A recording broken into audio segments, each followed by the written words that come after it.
दोस्तों, विजय हजारे ट्रॉफी 2025 से 26 की शुरुआत इतनी धमाकेदार हुई है कि भारत का पूरा घरेलू क्रिकेट जगत मानो बिजली की तरह गूंज उठा है।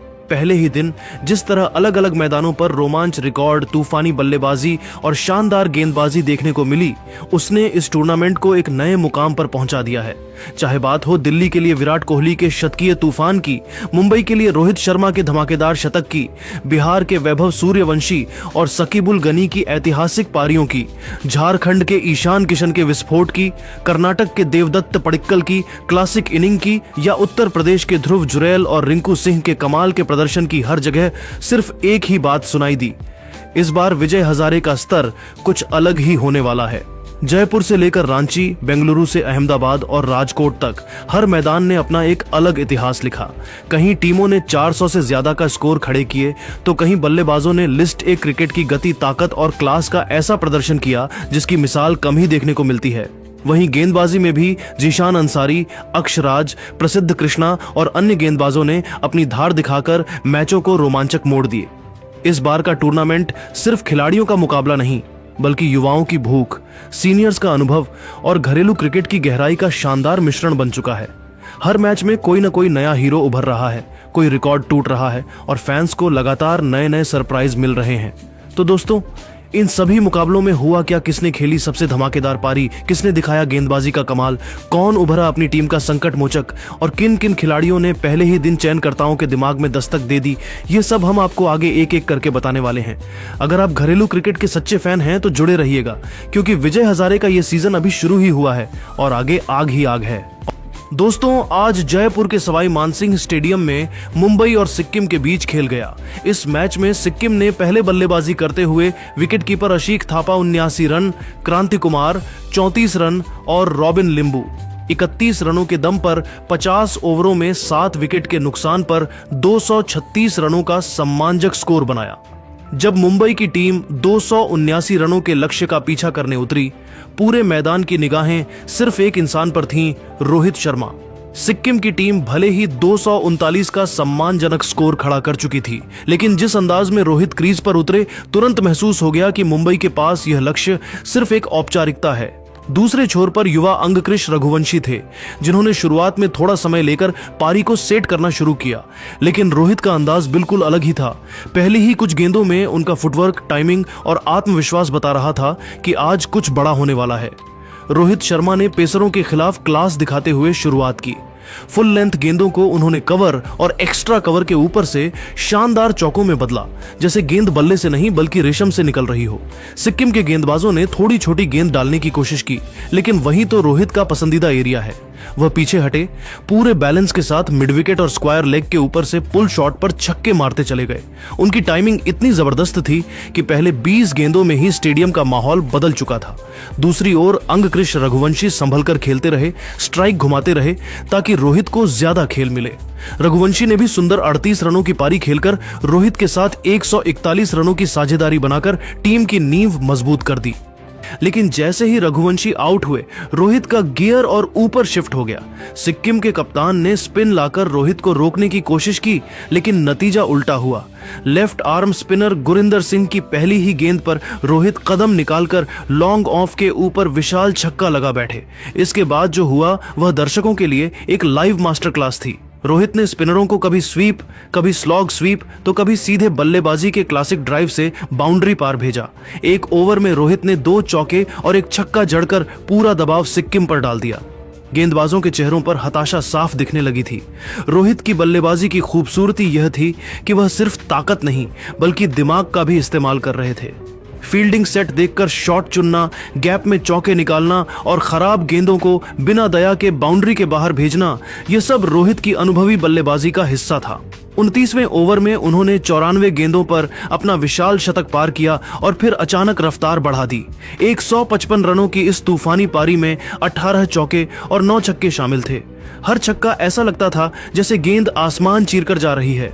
रोहित जिस सहजता से बल्ला घुमा रहे थे, उससे लगता था कि यह लक्ष्य मुंबई के लिए बिल्कुल भी चुनौती नहीं। अंत में रोहित ने टीम को बड़ी आसानी से जीत के करीब पहुंचा दिया। उनके आउट होने के बाद सरफराज खान और मुशीर खान ने मैच को आराम से खत्म किया। मुंबई ने 30.3 ओवरों में ही 2 विकेट गंवाकर 237 रन बनाकर मुकाबला 17 ओवर पहले जीत लिया। यह पारी सिर्फ एक बल्लेबाजी नहीं थी, यह रोहित शर्मा का क्लास, उनका अनुभव और उनका प्रभुत्व था। सिक्किम के गेंदबाज चाहे जो भी लाइन लेंथ डालें, रोहित के लिए हर गेंद रन बनाने का मौका बन चुकी थी। वही दोस्तों, दूसरी तरफ बेंगलुरु के चिन्नास्वामी स्टेडियम में आम दिनों की तरह आज भी भीड़ थी, लेकिन आज की भीड़ की धड़कनें कुछ और ही बोल रही थीं। वजह साफ थी, विराट कोहली। आंध्र प्रदेश ने रिकी भोई के शानदार 122 रनों की मदद से 50 ओवरों में 8 विकेट पर 298 रन बनाकर दिल्ली पर 299 का चुनौतीपूर्ण लक्ष्य रखा।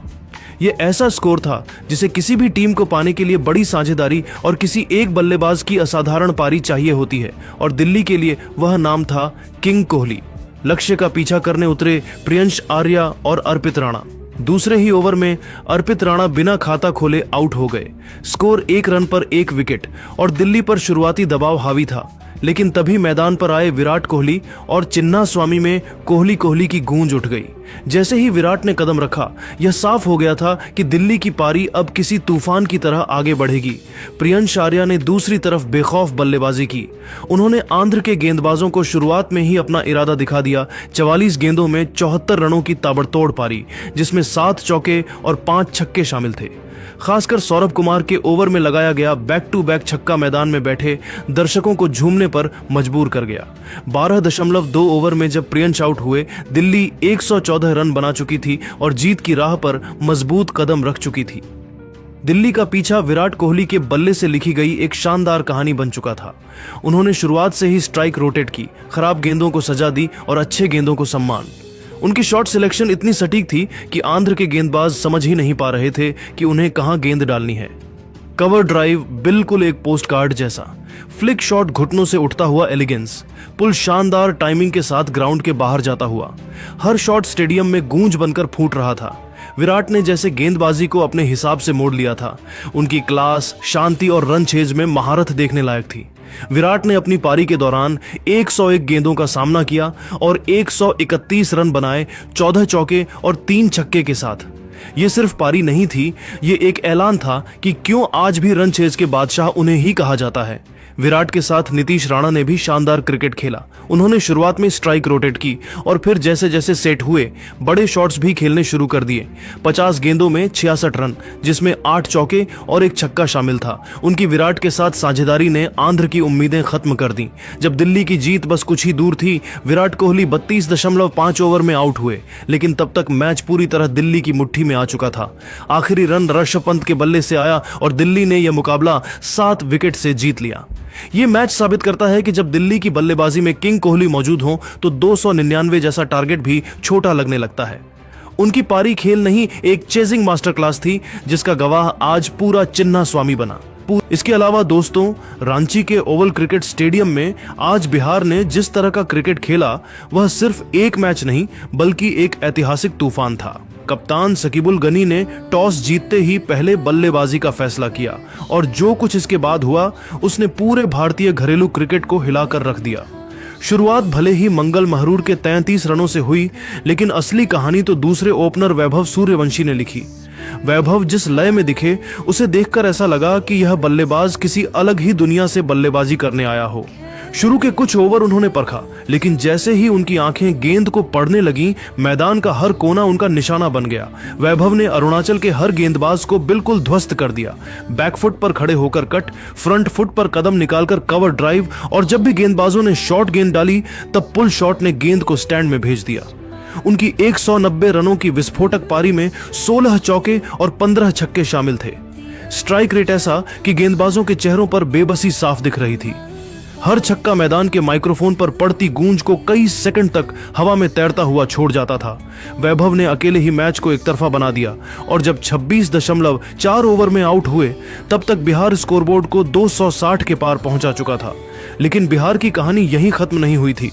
इसके बाद मैदान पर उतरे कप्तान शकीबुल गनी और दोस्तों, आज उन्होंने लिस्ट क्रिकेट का वह कीर्तिमान तोड़ दिया जिसकी कल्पना भी मुश्किल है।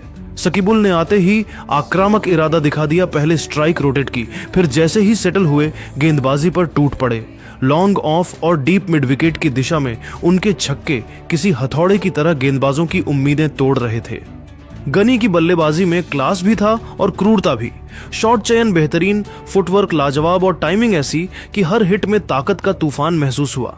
ये वही खिलाड़ी हैं जिन्होंने रणजी डेब्यू में 341 रन जड़े थे और कई लोग उन्हें भारत का अगला विराट कोहली भी कहने लगे हैं। उनकी फिटनेस, स्टाइल, शॉट रेंज और मानसिकता बिल्कुल आधुनिक क्रिकेट की तरह है और आज की पारी ने इसे एक बार फिर साबित कर दिया।